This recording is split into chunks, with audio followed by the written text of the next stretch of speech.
the last drop. Are you gonna blow your head off? Take good aim and don't forget to duck.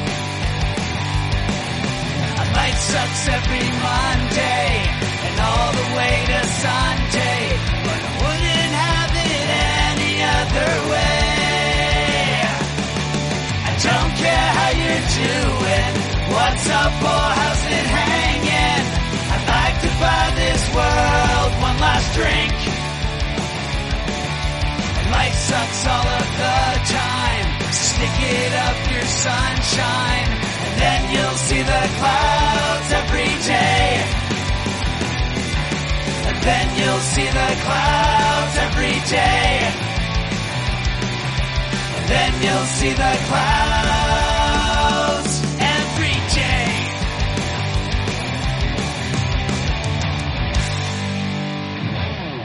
Welcome to the Crazy Life, everybody.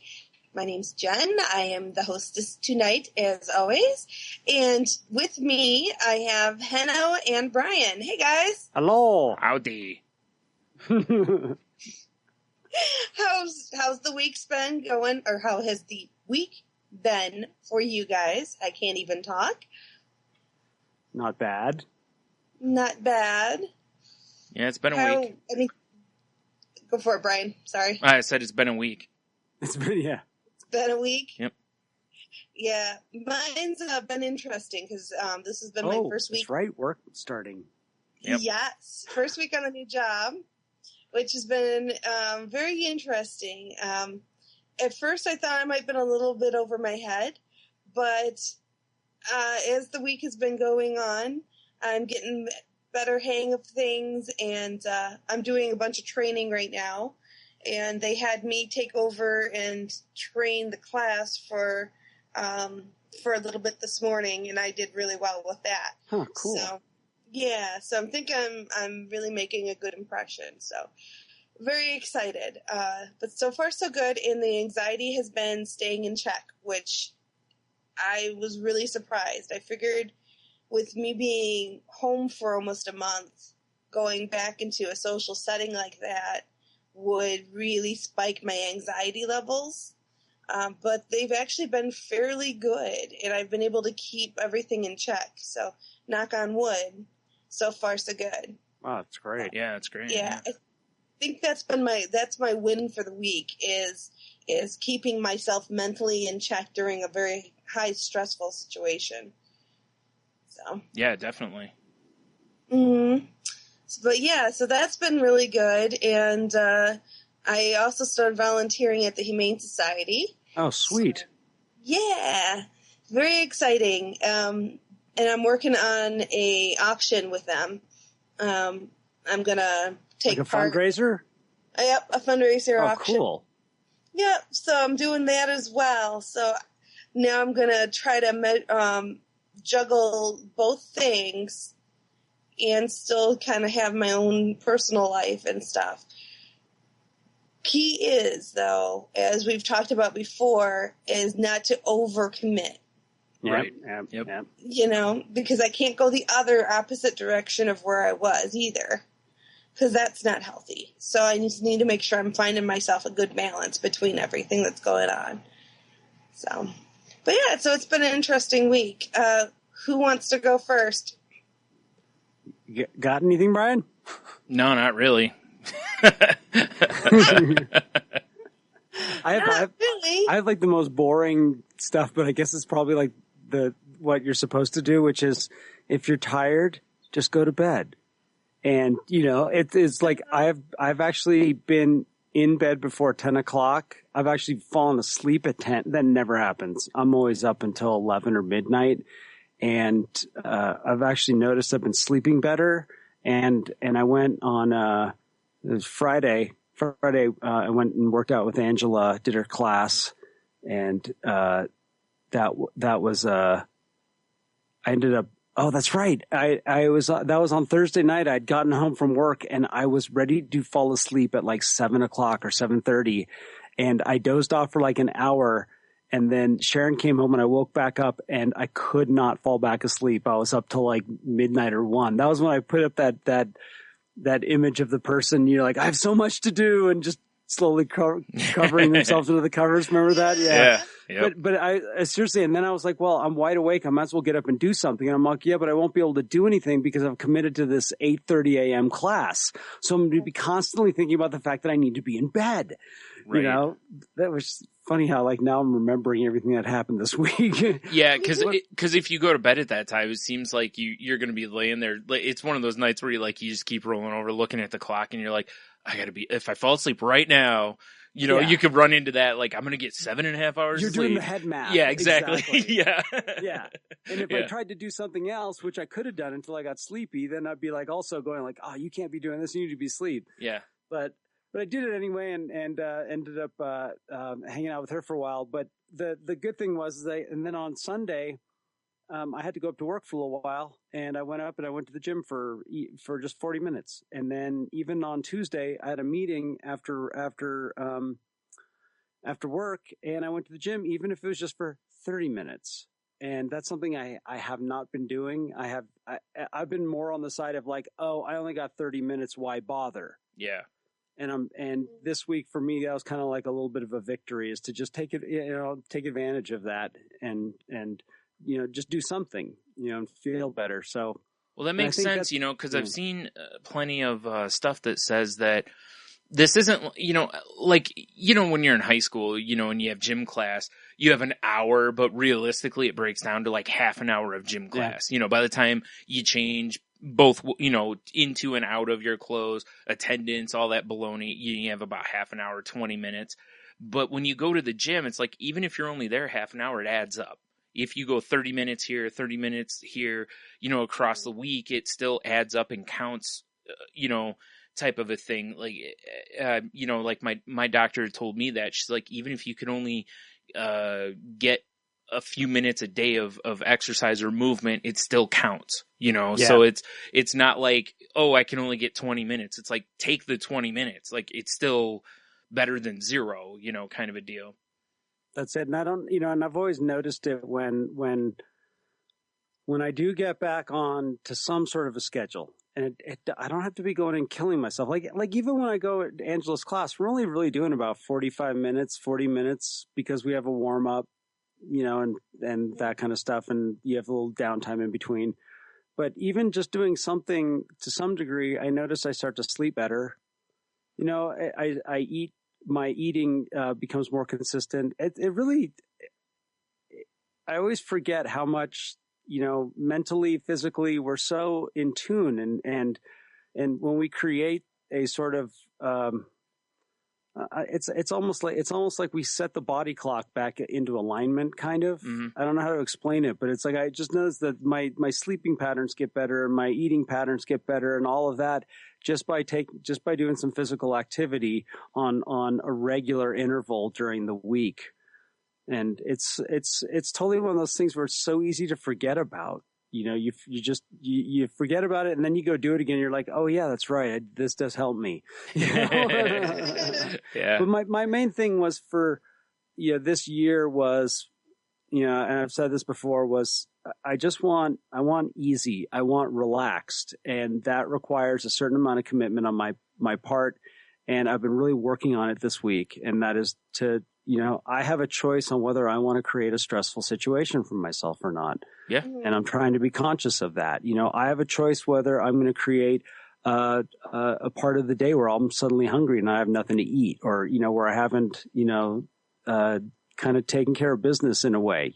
I can set myself up for not doing well, or I can set myself up the other way around and actually, kind of take care of things. And so it makes me feel better. Yeah. Like it just feels better. And even though there might be something I really want to do instead, but taking care of the stuff that I know I need to do, it really goes a long way for how my mental state is, really. Yeah. Flat out, So that's awesome. That's You're kind of right. It's weird. I've just been like, I don't know why. It's just, it's, when you've got that thing that you need to be doing and you just don't do it. And then when you finally start doing it, it goes from being a subconscious thing to Like, it's building routines, I guess, in baby steps. It reminds me a little bit of what you were talking about last week. When you were like, how sometimes you put something off forever, and then when you finally do it, it takes 5 minutes, and you're like, why didn't I just do this? Yeah, that's it. It's like I'm just doing some things, and it's starting to kind of settle in a little bit because of the rewards of it. It's like, oh yeah, this does feel good if I do this. Yeah. If I do leave work a little bit earlier, my commute is a lot easier and that kind of stuff. And, just those things I've already talked about, but it's nice to feel that it's becoming a habit and they're good habits. So. Yeah, definitely. Yeah. It's definitely better than noticing, bad habits for me. And isn't it funny how we already have I already have my issues. Why put more on? Yeah. But I do it. I just, I already have issues. I already have things that, I already have my triggers and all this stuff. And yet I have this, I can make life a little easier for myself. And isn't it funny how we're so easy to just sabotage ourselves even more? Oh, no doubt. And not just a little bit, but it's like, what your triggers and stuff are. And then you look at a list of things like I have a to-do list. And it's like half of it are things that if I just fire through, it'll take me an hour, and I could probably have half the list out of the way. And you'd have to drag me kicking and screaming to get through that hour, and it's like, why am I making this so hard? Why don't I just do it? And, and I mean, I know why. And it's because, with depression and anxiety, you tend to put things off. It's the nature of the beast, but it's still the idea that it's just amazing how it isn't even just that. Just sometimes you'll look at something and you'll just go, I'll do it later. I'll do it in a little bit, or, whatever, and like I said, it's just something that, you put it off for like half a day, and it's like, if you just did it and got out of the way, you could have the whole day to just do whatever you want to do. No pressure on you. You wouldn't be looking at that list anymore. You'd be like, I got everything done, but no. Yeah. And it's, I was sharing about this at a meeting on Tuesday about, we were talking about that idea of, when you have things lying around that serve no purpose any longer, either they're broken or they're, it could be clothing that no longer fits, or it's no longer, or it's worn out, but we won't let go of it. Yeah. Because of this idea of like, well, I'll never have anything like this again. And that happens a lot with our stuff. And there's this fear of like, oh, I'll never have these things again. I can't get rid of this. I can't get rid of this. And I think it's a great metaphor for mental things too. It's like, I just firmly believe that when I'm carrying unfinished business around in my head, I am not creating the space for new things to come in. And the same thing goes with physical. It's like this coming from a place of lacking, of lack, where that's not coming from a place of abundance, and that life is good. It's a place of fear and I don't have enough. And so we were talking about that on Tuesday, and I realized that it is really, it's pretty profound, that whole idea of like, it's the same deal. If I'm holding on to old thoughts and old behavior patterns, I am not creating the space for new to come in. Yeah. Yeah. It's, in a lot of ways, new tends to equate to scary or whatever, because it's uncertain. Uncertain. It isn't even necessarily that it's scary, but it is uncertain because it's, the other stuff, it's there, it's comfortable, much like, an old sweater or jeans with holes in them. And, it's like, you look at them, it's like, I should throw these away, but, they're so comfortable, and it's, whatever. And, you have clothes that you should, I'll be honest, the shirt I sleep in has this giant hole in the side under the arm. It's so comfortable to sleep in. I have other shirts I could sleep in. I just won't throw it away. I will at some point. I know I will, because I've already thrown away other shirts. It's just, I haven't, I should. And it's just like, why? Why can't you just throw it away and just put on a different comfortable shirt? Like, why does it have to be that comfortable shirt? It's just that weirdness of changing a routine, you know? And obviously we're, you know, humans are creatures of habit. We don't like to change. You know, we fight, we kick, we scream, you know, even if it's So in our true. best interest, you know, we will like, you know, it's so funny. So funny how you can show a person every reason that it's in their best interest to change and how their life will be better, and they will still go, let me think about it.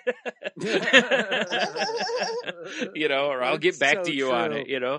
Be like, oh, if you do this, you'll make more money, you'll be happier, you'll sleep better, everything about your life will improve. It's a big decision. I'm going to have to get back to you. Yep. It's like, really? Like, yep.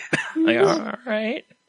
Yeah, we're a bunch of control freaks. Yeah, We really are. absolutely. We want to control the method of our recovery, of our getting better, of changing, of everything. You know, it's like someone can, like you said, come up with the greatest suggestions of, all right, you need to do this, this, and this. Yeah.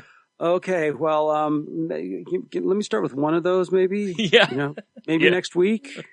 Right. I'll think about it. You know. Yeah, it's crazy. Yeah. Change is hard. Change is very, very hard. You know, it's That funny is though, for because sure. realistically, change isn't that hard. I mean, in order to make a change in your brain, it's like, what is it? It's like you have to repeat repeat a pattern for like a month. After the month, it starts to become a habit. To master something, you have to do it like 10,000 times. But for it to become a habit, you only have to do it for like 28 or 29 days. I think it's kind of the common thought process. That's not that long. You know, I mean, don't get me wrong. Certain things, it may take longer, you know, like, you know, overcoming addiction or something like that. I don't want to minimize those kind of things, but it's, you know, like getting rid of a shirt. Ball it up, walk it to the trash, throw it in the trash. Over. I've been seriously having to do that. Like I pulled out a sock the other day. It was still a good sock, but it was a little worn out in the back.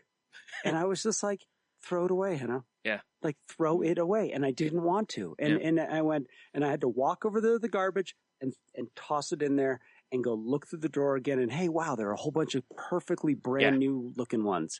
Yep. And it was so weird for me how difficult this was. Yeah. Like I was going to hold on to that sock until it was an honest to goodness hole. Yeah. And it serves no purpose. It's bizarre. I can go down to the local, you know, we have a little like kind of 5 and dime store, you know, it's a little chain called King's. I could go down and buy a pack of socks for next to nothing. Yeah.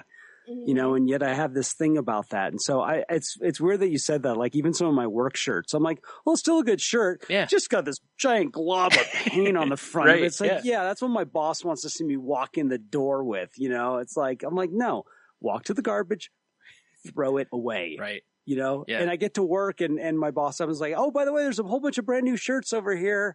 You know, go ahead and help yourself to one, you know, but I was holding on to that one, you know. It's wild. Yeah, I know. It's wild. And yet I don't question the change of the seasons. Yeah. I don't question it. You just accept it, you know? Yeah. I don't question the fact that same rock is there every single day, that boulder. Yep. Like that's there every day. Nothing's going to change that. And the fact that, hey, everyone, you know, the water level goes up higher. I don't question those things. And then other things, I'm just like, yeah. But that sock though, it takes you 3 weeks to throw it away. The freaking sock. I know. Yeah. I know. That's what I'm saying. And I'll be the first, you know, I have totes full of t-shirts in my storage that, you know, I didn't want to take to my storage when I moved. But they got put in the back. So now I can't get to them easily. So now it's given me an additional reason to hang on to them. I wanted to get rid of them, but the time frame for moving, the window got short really fast. But I wanted to get rid of a bunch of them. And this summer I'm going to get rid of them because I have severely outgrown them. And the thought process is the last time I was that size was like high school. So even if I get back to that size, I probably don't want those shirts. Yeah, that's you know what? That's something that Sharon shares with me all the time. She's like, yeah, okay, you know, these don't fit any longer. You know, hopefully someday they'll fit again. Screw that. When that day comes, I'm going to go out and she says, I'm going to go out and buy some new stuff that I'm going to be happy to wear. Yeah. Why am I keeping this around? And I'm just like, good for you. Yeah. You know, so she literally, at least once a month goes down and does a big donation. Yeah. You know, and I need to learn from that too, because I mean, I have a part of my closet where I have not walked, I can't even get to it. So I don't even know what's back there. Chances are I haven't even worn any of it for 6 months to a year. Right. You know? Yeah. Right. It's like, I'm trying to get better at this, and it's just going to take me a while because unfortunately I'm a serious clutter bug, and I just me too. pack stuff around Yeah. with me. And I don't need to be doing it. Now, one upside to me keeping these clothes. Can you guys still hear me? Oh yeah. Okay. I'm not hearing me as well, so I'm just making sure. Loud and clear. Okay. One of the upsides to it was my nephew had the stomach bypass surgery, and after you have that, you start melting weight, and he was losing weight so fast that for him to keep going out buying clothes was a colossal waste of money because he'd no more buy clothes and he'd be small, you know. Yeah. So I did have some clothes at different stages that I was like, well, here, and I was giving him different size jeans and stuff that I had, you know, that I hadn't really worn much because I had outgrown, you know, and I'm not real hard on jeans. I'm not down on my knees and tearing them up. And when I did, I generally get rid of them, you know. So oddly enough, I don't get rid of my t-shirts. I have like 1 million t-shirts, but I have like 3 pairs of jeans. So anyway, but I gave him some of the clothes that I had, you know, so that, you know, that was at least nice that I was able to help him out, but it's still, you know, and honestly, if I get into those clothes, there may be stuff in there he might want, but it doesn't matter at that point. I'll be like, here, if you want to pick through it, you know, send the rest to whatever, you know, thrift store or whatever, you know, shelter or something around here because I can't wear them. And like you said with Sharon, it's like, if I do get down to that size, you know, treat yourself, you know, it's like, you know, it's time to go get some new looking stuff, you know, cause like I said, the stuff I was wearing, well, then again, a lot of the stuff I wore in high school were comic book t-shirts. So I guess, you know, but they were they're going to be old comic characters now. They're not the cool ones. So, you know, cause I think a lot of the reason I collect and accumulate and that kind of thing instead of more like, you know, get rid of stuff and renew and refresh. I think that a lot of it comes back to, you know, just mental issues of, you know, whether it's retail therapy or some sort of, you know, anxiety, or I just don't, you know, I'll sit online and I'll just shop and buy. And I think a lot of people get into those habits because it's some sort of it's a tool for us to escape, you know? Yeah. But there's a big difference between accumulating, but then also, you know, like actually with purpose, saying, I don't need this any longer. Yeah. I'm going to get rid of this and I'm going to replace it with something else. Like there's something to that's healthier, I think. You know, where like to me, I'm starting to realize that's probably a healthier pattern than, you know, then I'm doing it for, I don't know. I'm sure there's some, you know, diagnosis in there. Somebody could explain why it's better. But there's a practice in there that I know is healthier for me than just accumulating out of a sense of it's like escapism. You know, when I get lost in my, you know, retail therapy or whatever it is, you know, it's not being present. So. It's really interesting when you stop and you think, because we do gravitate towards the things that are not the healthiest for us. And I don't know whether it's because it's easier or it feels easier, because it's just as easy to get rid of and have good, healthy habits. It's just as easy as having bad habits in a lot of ways. But yet we still gravitate towards the unhealthy ones. So I'm wondering if, you know, if it is, maybe it's mental disorders or whether it's just part of human nature. So, but it's very interesting when you stop and you think about that. Something that's actually brings up is the topic we're going to talk about today, which is healthy eating, which, as we've just talked about, having healthy habits can be a little bit hard to do, even though technically they should be easy to do, as Bryan pointed out. So I just had a piece of cheesecake brought to me.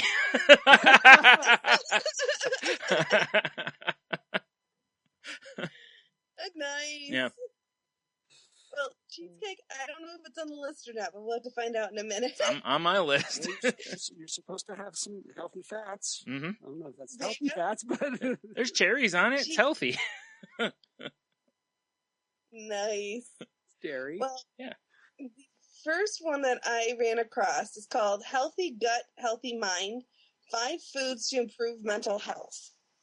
And I was reading up on this, and it kind of struck me, because the way I came to it is, Hanno, you had that article, or that blog last week that you had us read that was around this type of a thing, and kind of got me interested and got me looking at some other stuff. But in this article from Psychology Today, it says, you've heard of eating well to improve heart health and reduce the risk of diabetes, high blood pressure, and certain cancers. But what about taking care of your mind? A few simple dietary changes may boost cognitive function and reduce symptoms of depression, anxiety, and other health disorders. So, I don't know. I mean, it's definitely an interesting concept.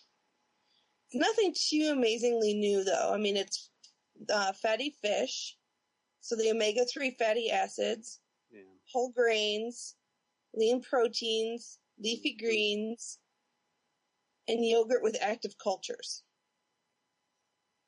Yeah, and so much of that kind of ties back to that idea that that has really been explored in let's say the last decade, where they've looked at the amount of that we basically have a mini brain in our stomachs. There are so many nerve endings down there that it's comparable from a neurological standpoint to our brains, and it makes sense based on the idea of when you have butterflies in your stomach because you're nervous. Mm-hmm.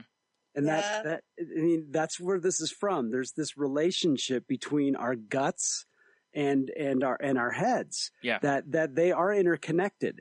And this is why when we have stress, we may suffer more, we might get more symptoms of heartburn or, upset stomach. And the same thing goes the opposite of, like I said, you feel the butterflies in your stomach, or, when you feel anxieties, you sometimes feel it in your gut. And so there's been a lot more studies about that, and I think it's actual kind of a full circle deal, how like your head being not good can affect your stomach, and then also what you eat cannot help your head. Right. Well, I remember reading, was it a year or two ago, something like that they were studying like people with IBS and anxiety. And basically they were talking about how almost every person basically that had IBS has anxiety, but they weren't sure which was there first, but basically essentially one might have manifested the other one, and they certainly feed each other, because if you have irritable bowel syndrome, right? Yes. Yeah. Yeah. Okay. And so because if you have irritable bowel syndrome, you're going to have anxiety based on that. And it, like you said, they could basically feed each other. So, going with what you just said, it absolutely makes perfect sense, And so and the other thing that I thought about, cause like that blog I brought up, yes, there are these, like you said, there's the omega-3s, and there's the fatty acids and blah, blah, blah. And we have all these little links and stuff, but there's no real like, hey, eat this. And it's gonna help your emotional well-being, right? There are no foods like that, so it still comes back to habits and developing good habits. But I think the more important thing is to not have the bad habits anymore. Yeah. And what it reminded me of is that Sugar film, and it's literally called the Sugar Film, and Super Size Me. And in both of those films, and both of those guys worked together on of course, Spurlock did his first, but the guy that did that Sugar Film, used a lot of the similar resources. And both of those guys were seeing some sort of a mental health specialist while they were basically crashing their bodies with just a totally different diet. And they both had signs of depression. They both started having just feeling run down all the time, feeling tired. Thought processes were changing. And that was because they were not eating healthy any longer. And they were eating, foods. I mean, if you're eating nothing but McDonald's for a month and this guy ends up being depressed, or the other guy's case where he was just taking in so much sugar every day. And it wasn't even like sugar, like, cheesecake and ice cream. It was just processed foods. Mm. He was just bringing in all this extra sugar processed foods. And that was making him, feel like he was getting into a cycle of depression where he was losing his motivation. Yeah. Well, that tied in with another study I read where it's, where they asked people, like kind of like an exit poll, people that were going in for mental health issues, what percentage of them ate fast, ate healthy? And they were asking specifically about fruits and vegetables and things like that. Yeah. The people that were suffering, have mental health issues, they were the ones that were eating the least amounts of vegetables and fruits. Mm-hmm. And the people that were the most healthy and not having mental health issues, they were eating more fruits and vegetables. Yeah. And all I could think about is like, wow, you already have something going on with your brain chemistry that puts you in a bad place, which doesn't help your motivation. So you go for easy foods, and those easy foods are doing nothing but making you even feel worse. Not to mention, I mean, without getting into it too far, you can also have economic factors on top of that too. But yeah, like I can just speak from just, when I'm especially in a downswing with my depression, I absolutely want whatever is the easiest thing to make to eat because I just don't feel like doing anything.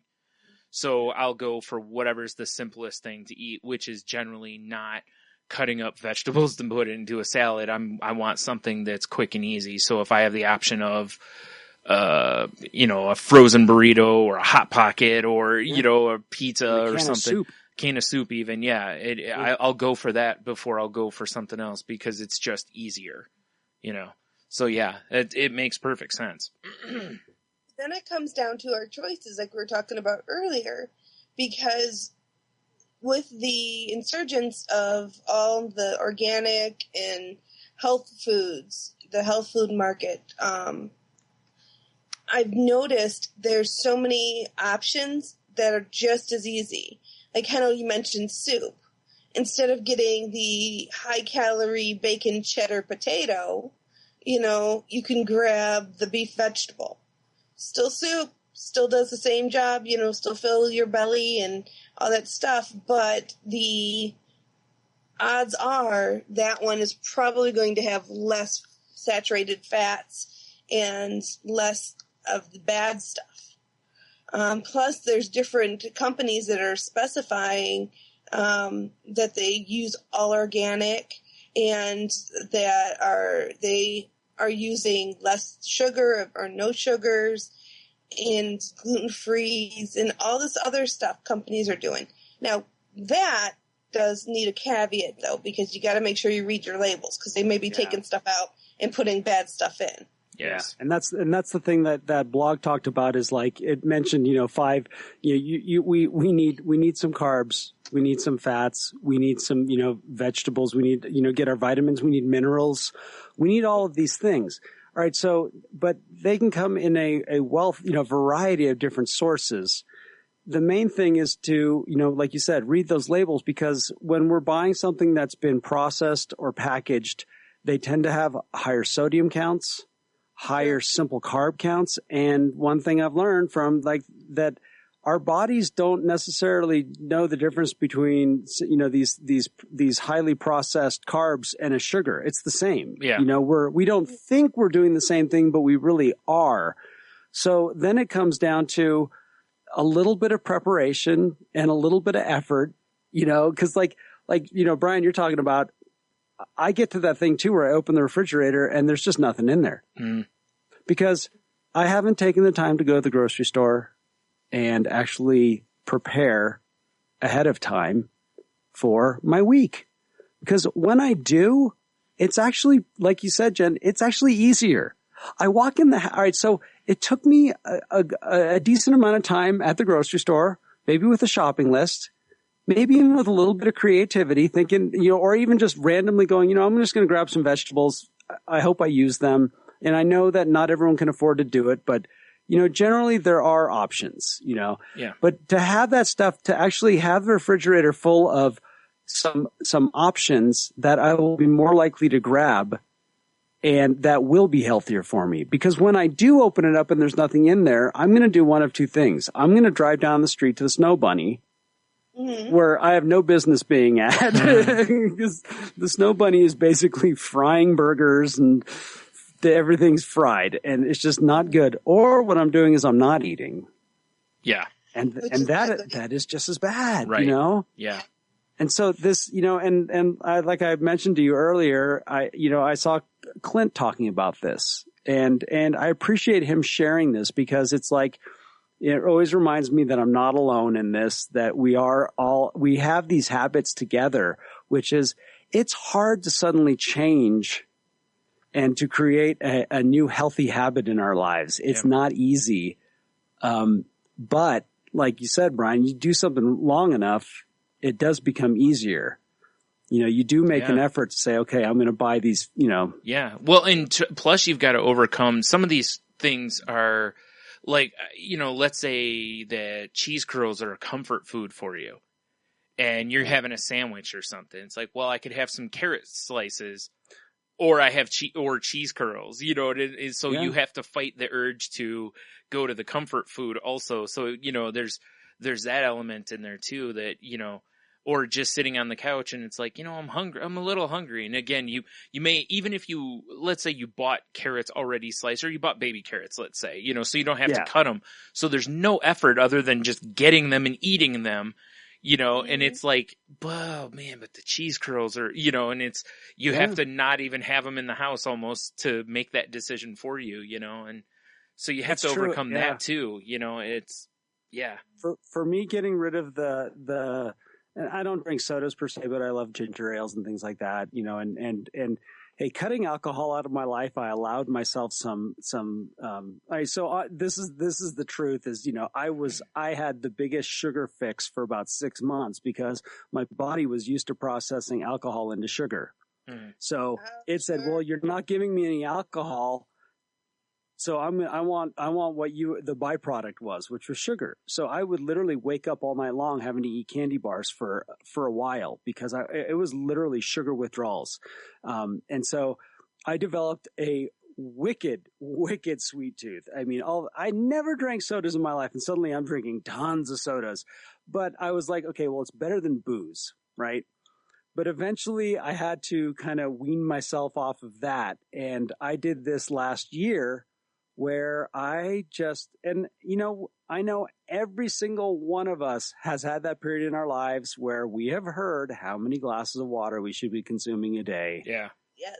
And you sit there and you're like, I don't even get close to that. Right. Nor do I even like water. Right. It's like, I would rather drink Gatorade. I would rather drink tea. I'd rather do anything else but water. And I have faced this for so long. And last year I finally just I had to make the decision. It was like, no more ginger ales in the house, no more juices. When I realized that juice is nothing but just a liquid sugar injection right into my bloodstream. Yeah. Most of them really are. Yeah. Even if it doesn't have extra sugar in it, it's still a lot of sugars. It is. Yeah. And I went, it's only water. And it took a while, but eventually I started to enjoy drinking water. But like you said, it's not easy. No, it certainly isn't. Yeah. You have to get rid of that stuff. Yeah. Absolutely. And I will recommend, we did a show, I can't remember the title of it, fairly early on, that we talked about comfort foods. Mm-hmm. And I would recommend people go back and listen to that one, read that one, and listen to that one, because I make the point that you need to understand the purpose of the Cheetos or the cheese puffs. If you crave cheese puffs, are you craving cheese puffs, or are you craving a moment, a memory, is there something else there that you're craving that you're substituting those cheese puffs for? Yeah. Maybe you actually just need a hug. Yeah. You know what I mean? or you just need to revisit a memory that you had with the cheese puffs at some point in your lives, like you shared them with your grandmother all the time or something like that. And by understanding what's driving our cravings, it can help us to move past them. Like, you understand that you were craving sugars because you were addicted to alcohol at some point. Yeah. You know, so that makes sense. But even our brains are out to basically fuck with us. I have no other way of saying it. My brain does not have my best interest in at heart when it comes to a good diet, and I learned that by where all of a sudden I was craving juice. Mm-hmm. All I was thirsty, but my brain said, "Oh yeah, but you want some juice right now," because it said sugar. Yeah. So what I do, I guzzle a huge glass of water, and as I'm drinking the water, my brain is saying, "Now you want gummy bears." And that's when I realized, I'm like, my brain is out to screw me completely. Yeah. It's telling me to eat sugar. Yeah. And I'm just like, all right, like I already said tonight, it's like, I already have enough issues, let alone that, and these things come back to this idea of almost like you have to try it and see if it works, but you have to put in the time.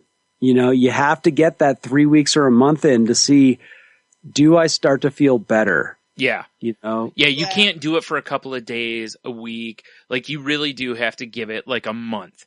And at the end of a month, if you aren't feeling any different, then you have to really look and go, did I give it a fair shot? Because you really still can half-ass something in a month even, like, did you cheat? There are a lot of people, I haven't had pop and whatever. And I'm like, okay, well, what have you been drinking? It's the first thing I'll ask people. Have you been Jack and Coke? Yeah. That's a cocktail. It's not a pop. Are you taking shots at somebody with that? I kind of feel like you might be. No. Anyway, No. shout out to Snake Oil Comics. Anyway, lawyering. Yep. But a lot of people will switch to like, lemonades, like you said, or juices or teas. And I don't mean the real teas. I mean like, the bottled carbonated teas that are just as bad as this other stuff. And I'll be like, really, all you removed was the caffeine from your diet. And don't get me wrong, caffeine's not good for you in that form, because of the other stuff pop brings to you, with all the other stuff. But it's like, you still kind of are drinking a lot of the same things. So, it's like, technically you quit drinking pop, but you're still drinking a lot of the same stuff, and and it's almost like someone just going, I'm drinking diet now. It's like, you're still drinking the stuff though. It's like, it's not much of a win. And there is step down, Yeah. Step 1, get rid of pop. Step 2, get rid of the sugary drinks. Yeah. Step 3, get rid of the coffees and the teas that are not sugary, but yet are not water, and then step 4, drink your water. And step 5, stop living. I love this idea that, that I talked about with Angela, which is, you know what, you can always have your misery back. Yeah, it's true. It's so true. true. I always love that, like especially when people come in for recovery for drugs or alcohol. I say, hey, you know what? Give it a shot. I'll give you a misery back guarantee. If it doesn't work for you, you can go back to the way it was. And I like that idea of just like, hey, I'm trying this, and I'm going to try it, but it's not the end of the world. This doesn't have to be for the rest of my life. I'm just going to see how it works. Yeah. And here's the great news. I can always go back to the way it was. It's going to be there for me. Yeah. That's a very, very good point that I think most people don't even think about. I know I don't. When we diet, when we exercise and stuff like that, you think of it being a change of life, like a lifestyle change that's going to have to last forever. It doesn't. It shouldn't, probably, but it doesn't have to. Well, it's really funny, though, because the word diet and the words lifestyle change most of the time are mutually exclusive. They tend to not actually overlap, because people tend to look at a diet as a temporary thing and a lifestyle change as a long-term thing. You know, and that's why it's like diet seems to be a toxic word, you know, because most people look at it with so much negativity. You know, like how many times do you see on Instagram or something, someone will be like, meh, I hate my diet. And it's like, then do something different. If you hate your diet, that means you're probably not going to be successful on it, right? No, I don't think I'm taking a right. big risk at saying that, you know? No, and that's why this whole idea of reframing. Yes. And it's like, hey, you know what? I'm gonna make some healthy changes in my life.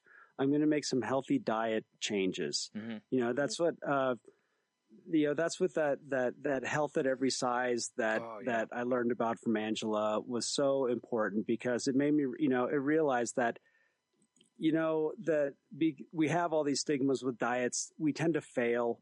We get on them and then we yo-yo. It's like a roller coaster. It just gets worse. Absolutely. Diets are only made to do one thing, and that's make money for the people who make diets. Period. Yeah. That's it. Lifestyle changes are different, and healthy habits. Yes. That's what we're talking about. Like you guys talked, I don't know how many times on that show about, it isn't about necessarily exercise. It's about movement, getting moving. And it's removing that stereotype. It's like, you don't have to go kill yourself in the gym.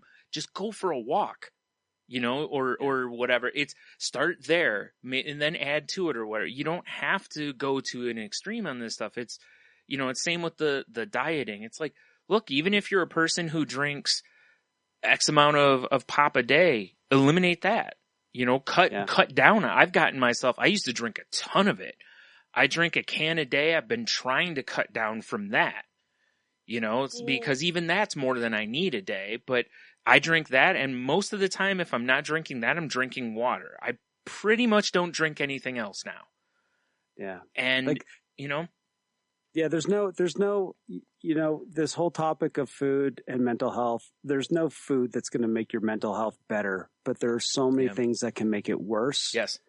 Yes. And that's really what it comes back to, is like, do what you can to not make your situation more difficult than it already is. Yeah. And really though, I mean, if going on a diet or whatever is making you miserable. Oh, that too. That doesn't help your situation. That doesn't help either. Yeah. No. I mean, it's one thing if you have to make some changes because your doctor's like, listen, if you're going to have a stroke or something. I mean, then maybe you're in a drastic situation or something. I can't say a whole lot about that. That's between you and your doctor. But you know what I mean? It's like, if you're just doing it to try to whatever, it's like, just try to make some changes at times. Like, a lot of times I go through a thing where if I'm eating a sandwich, I will try to eat carrots or celery or something instead of eating chips. I still get the crunch, or I'll slice an apple or something. So I still get that crunch, but I'm not eating potato chips, so I'm not getting that starch, and I'm not eating the salt and all that, so I'm still getting that, a similar element, even though it's not quite the same. It's not quite as satisfying, but, I try to make little changes like that or something just to improve that situation, and plus that, there's one more vegetable or fruit for the day, kind of a thing. And it doesn't make me miserable, it doesn't, I'm not sitting there going, it's what, I'm not trying to eat some, vegetable exotic, I can't stand. Yeah. Yeah. Cause, and the other thing that I remember was in that blog is the old tools that we talk about with everything else, which is engage other people. Mm-hmm. Go to work and say, the minute that you say, hey, I'm trying to improve my eating, you know that there's 2 or 3 other people that have been trying it themselves, and they've got some tips for you.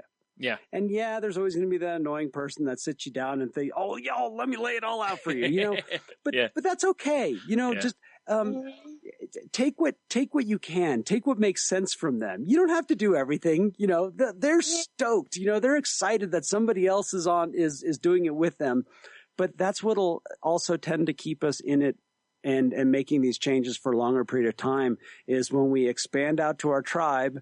And, if you look on the internet, you're going to find all sorts of some pretty simple recipes. Mm-hmm. And if you talk to your somebody at work has tried something new that you haven't before, and they're going to come up with a suggestion. Oh, well, what I do is I do this, and it's like, oh, okay, yeah, that sounds good too. Yeah. You know. Well, a few things there's another article that I found called Healthy Diet Eating, Mental Health in Mind. It's mentalhealthamerica.net. It says drinks, avoid sugary drinks and excessive amounts of caffeine, naturally. It's recommending, if you really are a coffee person, try tea. The reason they say try tea is tea has lower amounts of caffeine per volume than coffee, and but it also has antioxidants and chemicals found in plants that protect body tissues and prevent cell damage. So it's not only is it giving you some caffeine, but it also is doing double duty for you. The other things that they mention is do not skip breakfast. Mm-hmm. Make sure that you have a healthy breakfast. If you don't have time, whole grain granola bars, yogurt, fruit, something to get you off to a good start. And then for lunch and dinner, avoid high-fat dairy and fried refined sugars and foods. And these kinds of foods consist primarily Research shows that a diet that consists primarily of these kinds of foods significantly increase risks of depression. So those foods trend you towards being depressed, being sluggish, and tired. So. Yep. And that's the thing with the breakfast. And I know it's difficult for people to break out of this habit because we've gotten used to more of these grain kind of breakfasts where we have cereals and granola bars and but realistically, a solid protein. And I didn't understand this until it was explained to me, and you just touched on it, is, we can start our pattern of it was like glycemic, I'm forgetting what it's called, but basically your blood sugar.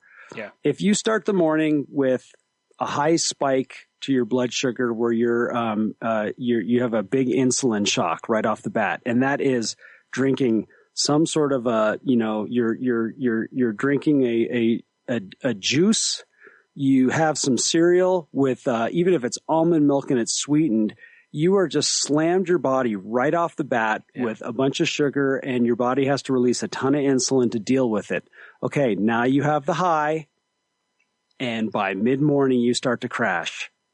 And now your body says, I want more of this. So you're going to grab things that have that high energy level that hit you real quick. Mm-hmm. You're going to be less likely to grab healthier foods at that point, and you're setting yourself up for the course of the day like this. And we know what I know what it does for me emotionally. Yeah, those swings in sugar up and down, they also affect me emotionally. I'm more likely to act out, and that's why a protein in the morning that is a good fat, a good protein, that is going to set you up for less of a swinging pattern through the day. And so that makes sense. And keep in mind, folks, nuts have protein. Yep, that's a great source. And fiber. Yes. So we're not just talking, sit down and have a steak for breakfast, which would work, but, in lieu of steak, you don't have to do steak. You don't have to do anything like major like that for proteins. You can do peanut butter or any sort of nut butters. Yep. Look for protein bars that have a lot of good stuff in it. Not necessarily the protein bars that are made up of a variety of chemicals, but you want to get the solid. Are good ones. Yeah. Yep. There are good ones out there. Granola bars that have high protein. Yep. And stuff like that. Protein shakes, anything like that. Especially the main thing, like for example, almonds. Almonds have a lot of fiber. Almonds also have sugars in them, but because of the fiber, it slows the absorption down. And that's the main thing that what we've done to ourselves is we have created products where there is nothing to slow the absorption of the sugars. And that's what's getting us is we don't have, if you have a good healthy meal and then have your little treat afterwards, well, you're going to slow the absorption of that sugar into your bloodstream. And that changes how the insulin hit is to your body. And it goes a long way. And that's why looking for, if there are a lot of, anytime that we have, when we're juicing something, we're eliminating the fiber that came with that fruit that helped slow the absorption down. Mm-hmm. So when you do a smoothie of some sort, that's why people love to use kale and all sorts of other stuff in there, because those are fibers. So when you do throw that whole pile of blueberries in there, and blueberries have fiber too, but when because you are putting sugar in there, mm-hmm. but you're creating something that's going to slow the absorption, and you're not going to have that rush that not only affects us physically, but also mentally. Right. Absolutely. Some tips to keep in mind, stuff you were talking about. Fresh foods. They're always located on the perimeter of the grocery store. So you've heard it before. You're going to hear it again. Shop the perimeter, folks. Fresh foods, frozen foods are better than the packaged foods in the center. So shop the perimeter, then go to the center at the very last bit. Now, it depends on the store, because like the store closest to me, on the one part of the perimeter is like where all the Hot Pockets and frozen pizzas are. The frozen vegetables are 2 aisles in. So tricky. Yeah, that kind of breaks that up a little bit. Yeah. But you're right. There's dairy and yogurt, and then all the meat, and then seafoods, and then the deli and produce are the rest of the outer rim. Yeah. So aside from that end part of it, you're right. Everything else is more of the fresher foods, but that one section at the very end, they switched it now to where it's all frozen pizza type stuff now. Nice. Yeah. And then keep an eye on the frozen vegetable area, because now they're having not just the frozen vegetables, but frozen sides. So it's like vegetables and brown rice, or vegetables and potatoes, which potatoes are a vegetable, I understand, but you know what I mean. Vegetables and potato mixtures. You can get things that are lightly sauced, so that they have just a little bit of sauce on them, which is not the best choice, but is a step. I'm getting. I'm shaking my head, because even lightly sauced ones are probably overwhelmingly salted. So that's why I was shaking my head. Me too. Just saying, taking happy steps, or taking little baby steps here. Mm-hmm. So there's lots of options over there to take a look at, not just frozen vegetables. So just keep that in mind. And choose whole grain pastas, bread, cereals, granola bars, and snacks. You want to choose the ones that are made without the white flour, because the whole grains, you're going to give you the fiber, to which you were just talking about, Hannah, how important that fiber is. And they also have the folic acid. Because the vitamins and stuff you want to look at, you want to look for folate, vitamin D, omega-3 fatty acids. Those are the three big ones that will really help improve your mental health as well as your body. Yeah, one thing I want to say really quick is, no matter what else you do, especially for bread type products, if you're going to eat them, look up how to read labels for bread, because bread might be the trickiest thing in the whole grocery store, as far as, because there are certain things that say made from whole grains and made of whole grains, as well as a lot of the different things used in bread, that to learn why it's in there, because a lot of breads have like 40 ingredients when they should have like 5. Or, they can have more. Like if they're made with like 12 grains, you could have, 15 ingredients, but 12 of them are grains or something, so make sure you learn what some of that stuff means. That's one of the best things you can do for yourself. That way you don't get tricked by some of the things that look like they're good for you, but then when you really read the label, you're like, wow, this is really not that good for me. And look for the least amount of ingredients as possible. That's it. That's usually it. Yeah. I'll tell you, the best exercise you can ever make is, if you love your chips, go into the chips aisle and grab some Lay's potato chips. Now grab the Doritos. And the Doritos have a paragraph of ingredients. Yeah. The Lay's literally say potatoes, oil, and salt. Yeah. That's it. Yep. 3 ingredients. Most tortilla chips are like that too. Yep. You look at anything that has a flavor Yep. added to it, and it's now a paragraph. And the stuff. reason for that, Popular Science did a thing on this, and it wasn't about Doritos per se, but it was actually about how they add flavoring to frozen meals that have like chicken. And they make the chicken, I'm air quoting, and then they add the flavoring to it. The initial thing they make is a flavorless product. Then they add the chicken taste to it. And they do the same thing for pet foods, that they just make the kibble and then they add the flavoring to it.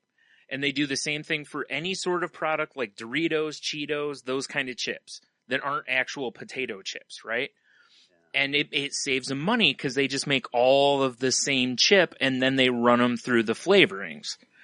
And, when I read that, I was like, it just makes you look at the food so differently because you realize so much more how it's just so, it just doesn't feel like food anymore, And I know there's those things where it's like, if it's in a package, it's not food, it's a product. Yeah. And, and I know that, that gets said over and over again and everything, but, there's some truth to that in that at least I try to think in some of those terms. There are deals to be had at farmers markets. Yeah. There you can get, you're going to get some great quality foods, and they're not always going to be the most expensive thing in the world.